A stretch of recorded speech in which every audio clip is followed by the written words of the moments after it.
Today's adventure takes us to Palos Park and here to Palos Oak Hill Cemetery. This cemetery, very old, goes back to the 1830s, still active, believe it or not, about 900 graves here. And today I'm going to tell you the story of the Butcher of Palos Park. You're not going to want to miss this one. Herman Butcher, I'm going to tell you what he did, and he is buried in this subdivision. So come join me as we explore Oak Hill Cemetery. Okay, as we're at the front gates here of the cemetery, welcome to another video, everyone. Let me see if I can get the gates open. I can. Let me squeeze through here. These gates actually push. Guess they don't pull, so. Let me, don't mind me, please stand by. All right, there we go. We are in the cemetery. There's the gates. Beautiful old gates. Let's take a look around here, shall we? Again, this is historic Oak Hill Cemetery. 1830s is when this was started. Ann Lucas is the first burial here, and there are some recent ones, as we see here. But there are some very old ones in here as well.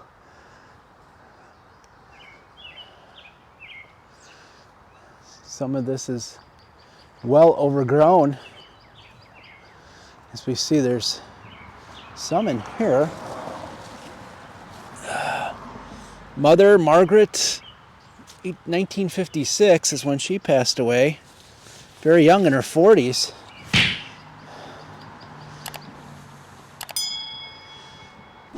So I don't know how much this is kept up.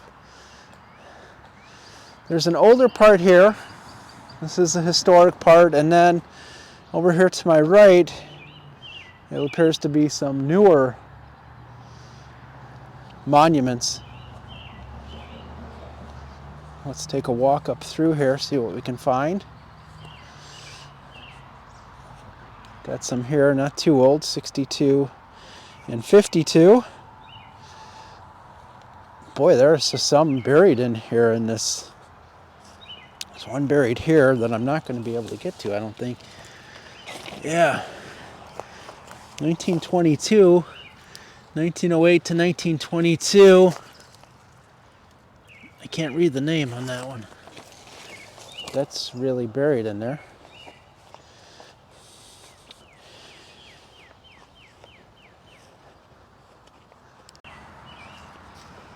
Like most of these pioneer cemeteries, we do have Civil War soldiers.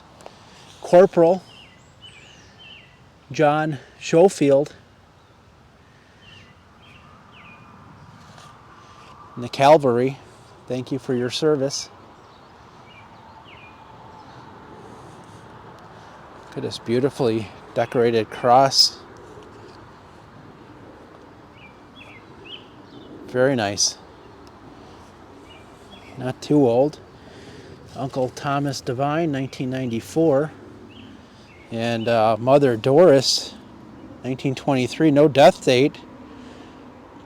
Maybe Doris is still alive. It's possible. Doris is be very old. And let's go to the first burial in this cemetery. That is that of Ann Lucas, and here it is right here next to this large tree. Now, Ann died in 1835. Do not have a birth date for Ann, no, however. The pillar that's fallen, very common on the old tombstones. It's another one with the pillar that has fallen. Another Lucas. This one not actually in good a shape. All right, let's talk a little bit about the Butcher of Palos Park. His name, Herman Butcher, as we have another Civil War soldier here. Timothy F. Bliss, Thank you for your service. Herman Butcher, he was one of a number of small businessmen that migrated to Palos Park after the 1892 Columbian expedition. This was really a short train ride out of the city, maybe about half an hour train ride. So a lot of people did migrate out here to the suburbs, Palos being a main suburb for migration. Beautiful woodsman of America, Richard Hutchings, died in 1903, and his wife died in 1910, and we see the Hutchings name down there. And like most people with their surnames back then, they got their surnames from what they did. You had shoemaker, and then you had butcher. Yes, he came from a family of butchers. He migrated here to Palos Park, as I indicated, which was a small farming community back then, not very big. He started a business as, of course, a butcher. And what would happen is the stockyards would be near downtown Chicago on the southwest side of Chicago. They would load the fresh beef onto rail cars, transport it down to Palos Park where it would be unloaded, and then Herman Butcher would take that, and he'd have a cellar because they did not have good refrigeration back then, so he'd put it in the cellar where it was always cooler, and then of course he would cut that up and sell it to his patrons. There was a bit of a downturn in the economy in the 1890s, and the price of beef went up. Some of the butchers went out of business in the area. Here's Richard McClary, 1892, and his wife Sarah, 1922. Sure, from Ireland. So anyways, as the price of beef went up, there's definitely some concern because you want to keep your prices reasonable for your clients. And Herman Butcher was kind of a mean man, hard on his apprentice young man employee. Since Herman couldn't do all the legwork himself, he did have an employee, a young man that assisted and learned the business. But he was hard on him. He'd yell at him quite a bit. He would do a lot of the heavy lifting. And one day, as the young man was taking some of the beef that was just unloaded from the rail car down into the basement of the butcher shop, the young man fell and unfortunately broke his neck upon landing into the basement. And Herman Butcher came running over there, went down to the basement, noticed the boy had broken his neck and was dead. So his first reaction was, well, the whole town people knew that he was rather hard on this boy, and he knew how he'd yell at him, and he didn't treat him very well. And with the already rising prices of meat and stuff, he was really afraid that if word got out that this boy had died, they'd blame Herman Butcher, and not only would his livelihood be at stake, but he'd be in trouble with the law. This one says mother. That's about all we can read on that one.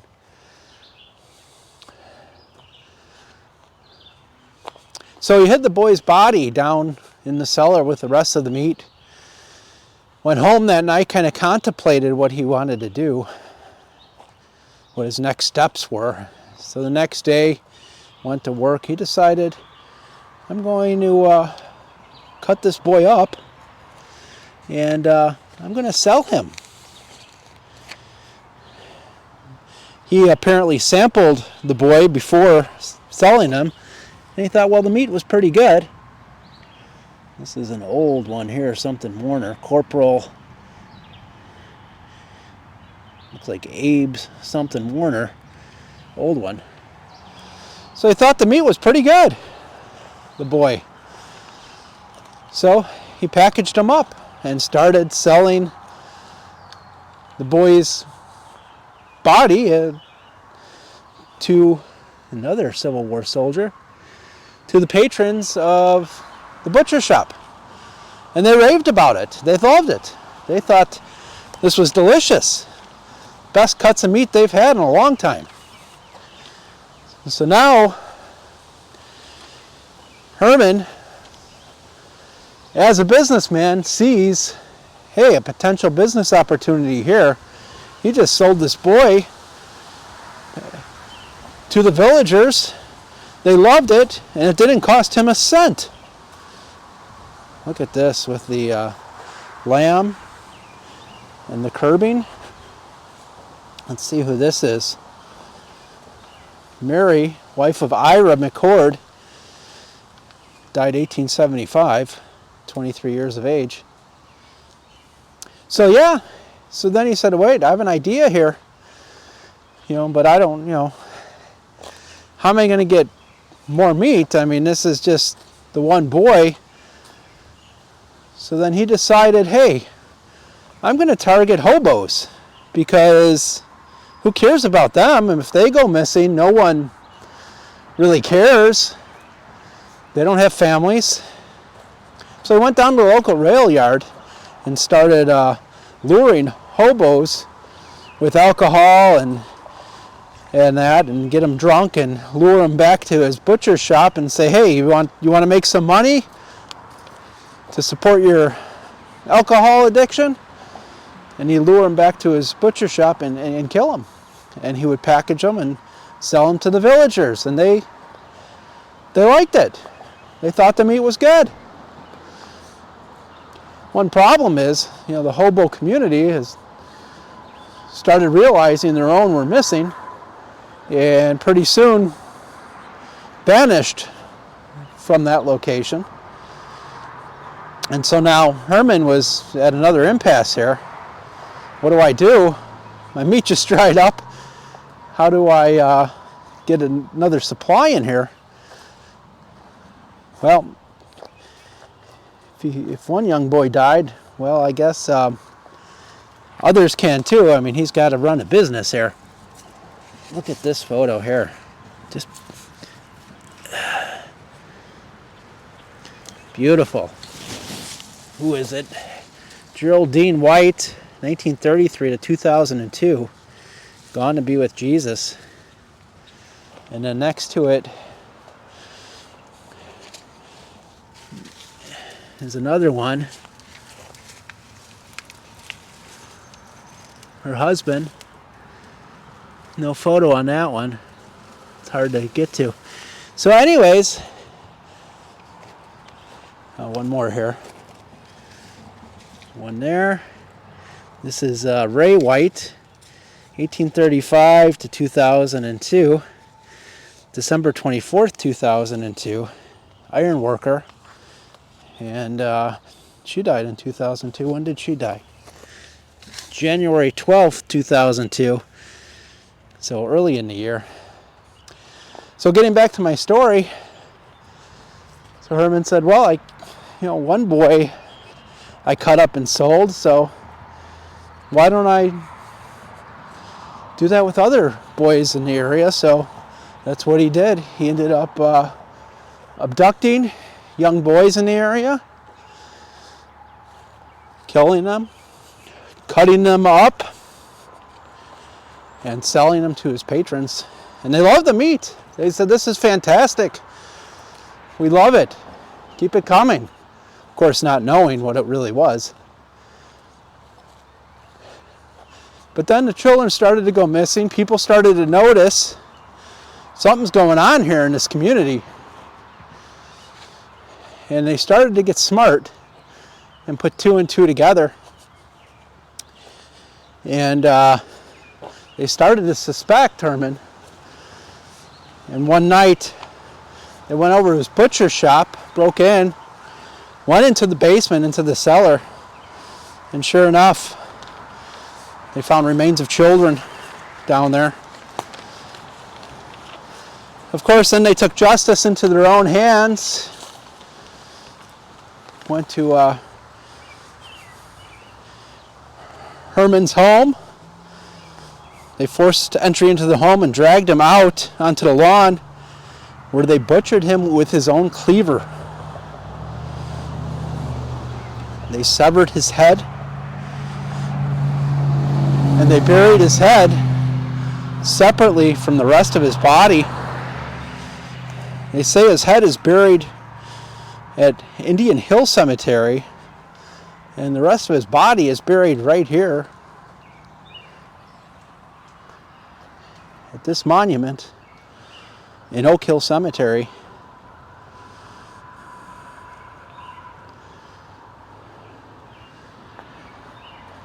Now, is that true? I don't know. I tried to do a little research. You notice no boys' names were actually mentioned.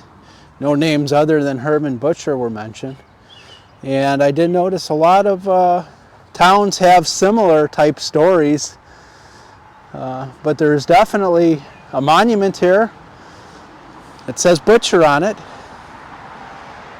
But whether or not Herman Butcher actually existed and did the dastardly deeds just to make a buck, I don't know if we'll ever know, but that is the story of the butcher of Palos Park, Herman Butcher.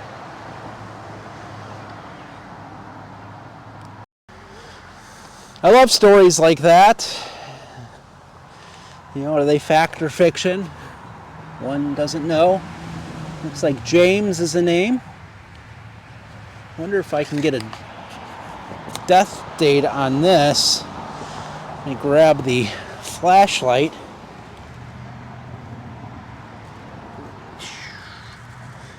Can't really tell.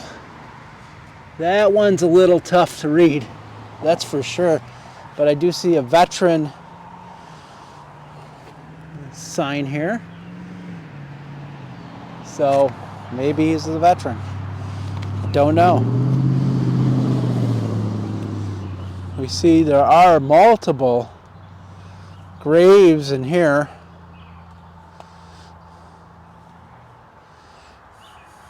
Very interesting. So who knows for sure if there was a madman in Palos Park that elected to kill children so he can make money off of them, selling them essentially back to the families that they were taken from. I mean, can you imagine that? You're sitting down for dinner, you're eating your own child and you don't even know it. That's something for the Twilight Zone there. A series of old markers here. Can't even read the surname on this one. Let's see what we got. L.A. Lackman, it looks like. L-A-C-H-M-A-N-N is the surname there.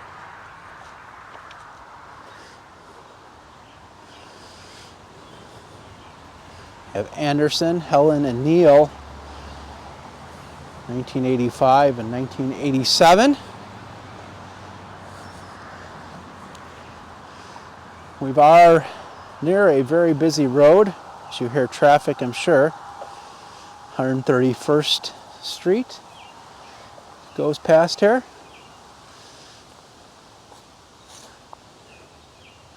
And here are some of the markers that I like. The old-fashioned rectangular markers that you see in some of these old cemeteries, as we see some, looks like flowers here.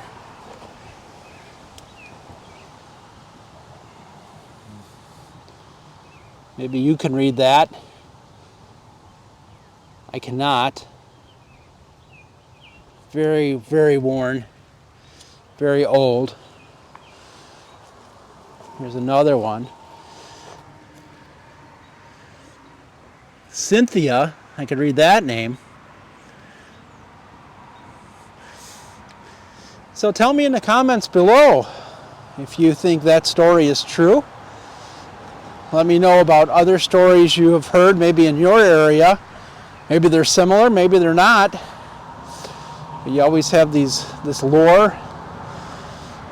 Be interesting to see what people think.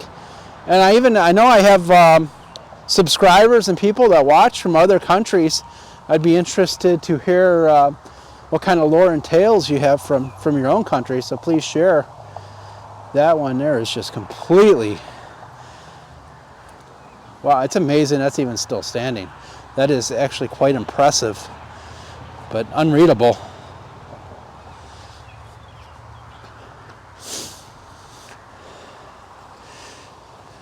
Here's a good one, interesting one.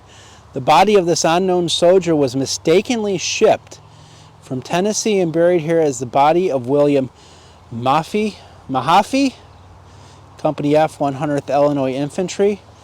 William died in 1863 and is buried in Murfreesboro, Tennessee. May these Civil War soldiers both rest in peace. So that's interesting because it starts out the body, and at the end it says plural, so there's more than one Civil War soldier buried here that has never been identified. And here is a relative of his, Mahaffey, I guess. Samuel must have been, he was born in 1800, died in 1890. He must have been his father.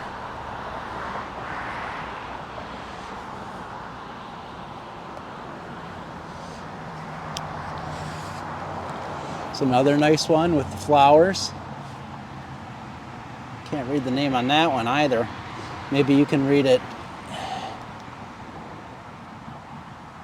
John, maybe? No, there's a Y there. R-Y. Very difficult to read.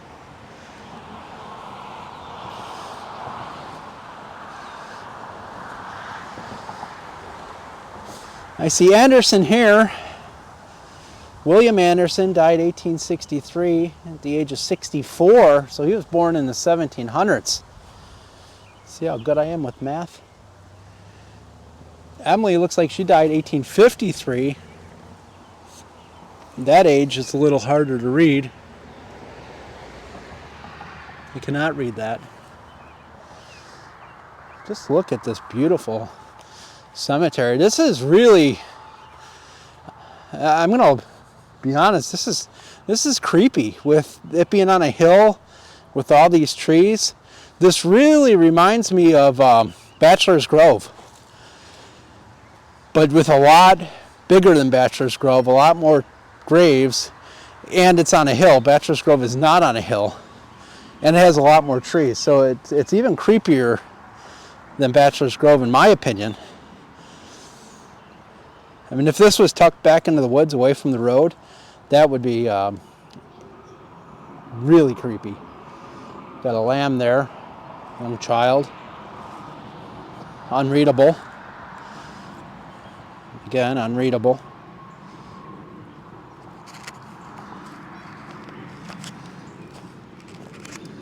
Let's take a walk down here. There's also, this is interesting. So we have a pathway here that leads, I wonder if there's markers and that leads to these benches,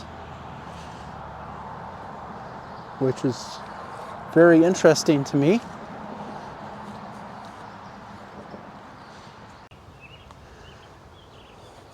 We come up on another one with some photos. The name is Caul, C-A-U-L. And here's a photo of them. Berta and Dr. Charles. She passed away in 98, him in 95. And then we have, must be their children, their son. Here's a photo of them. She passed away in 2016, and Looks like he is still alive.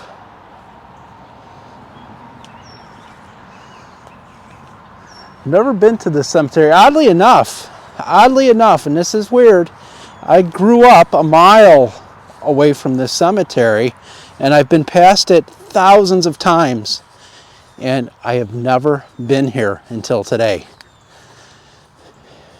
We have some pillars over here and a hole in the fence, because you know you have to have a hole in the fence. Even though the main gate is not locked, you can just open it. It appears people would rather create a hole in the fence and get in the cemetery that way. But here's some pillars, another entrance that is locked, and another pillar. So obviously this isn't the original fencing. I don't even see an attachment point to these pillars where the original fencing went. So maybe it didn't have fences at one point. I don't know. So yeah, I grew up very close to here. Been past it a million times, never been here. Look at this, just like Bachelor's Grove, there's a pond. Very similar. Yeah, I just was never really interested in this stuff until I got a little bit older. And as I got older, I became more interested.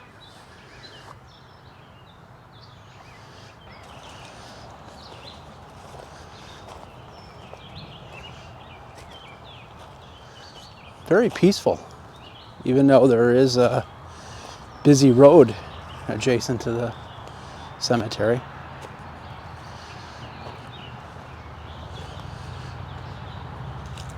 Herbert Henry Powell, 1880-1902, young man, not very old.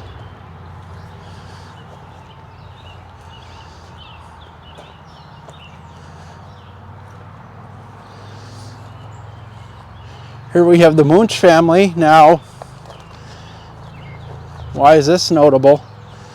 Got James and Sophia. It's notable because they have their own plot not far from here, about a half a mile from here, not even a half mile from here, Munch family cemetery, and it's completely abandoned and in a state of disrepair. And I think some of the family was removed from that cemetery and brought to this cemetery.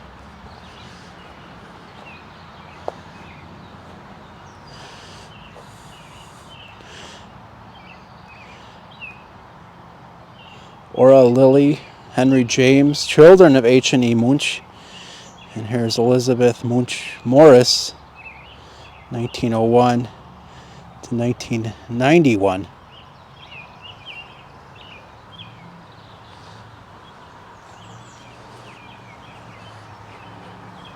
Taylor is the name, J.W. Taylor, G.A.R., Grand Army of the Republic, U.S. veteran. So he was definitely of age for the Civil War and probably fought in the Civil War as a teenager.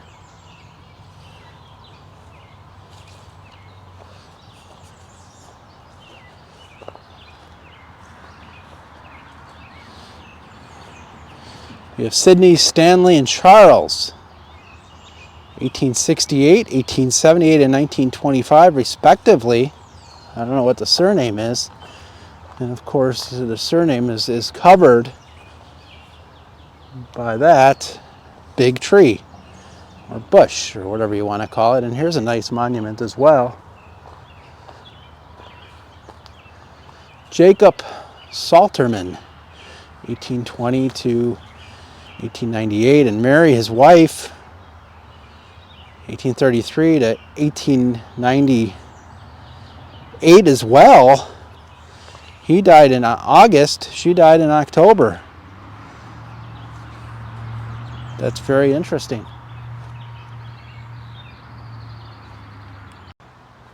As I walk over here, of course, in the fringes of the cemetery, because that's where you have to go, I found these bricks.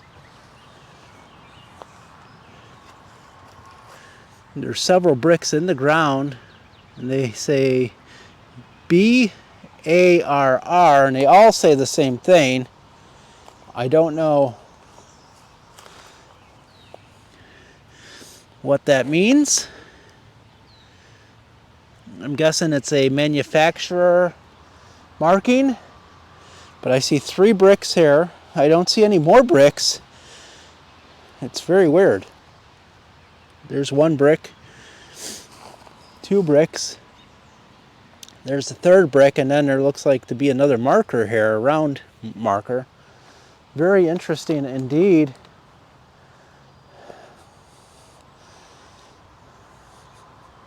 Well, guys, I hope you enjoyed that story. I love telling stories once in a while like that, even if they're not true. You know, I really don't believe it. I mean, if there were names and some harder evidence, I could see maybe, all right, possibility it's true, but I couldn't find any names on it. So who knows if it's true or not, but a good story nonetheless. So thank you once again for joining me today on this walk. I love this cemetery, pretty creepy, and that's one thing I do love about it. And as always, until next time, keep exploring. Okay, I came in through the main gate. I'm gonna try to go out through this gate. So the main gate was the one you drive through. This is a walk-up gate. So let me see if this works. Look at that. Really rusted. Yeah, look at that. And I'm out. Okay. Excellent.